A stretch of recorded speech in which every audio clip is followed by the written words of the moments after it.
पानी पिलाकर देखे। अम्मा नहीं खा रही है।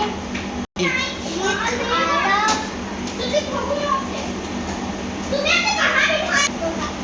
नहीं खाएगा वो भी। प्लीज खा लो, से नाराज हो क्या? प्लीज खा लो, नाराज हो क्या? अरे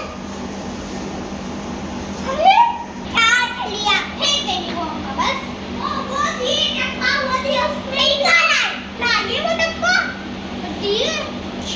हेलो दोस्तों, मैं बकरा लेकर बहुत खुश हूँ।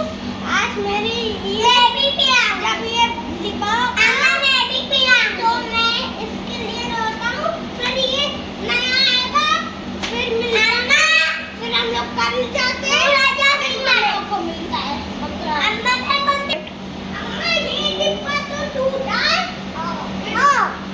अम्मा छूना है।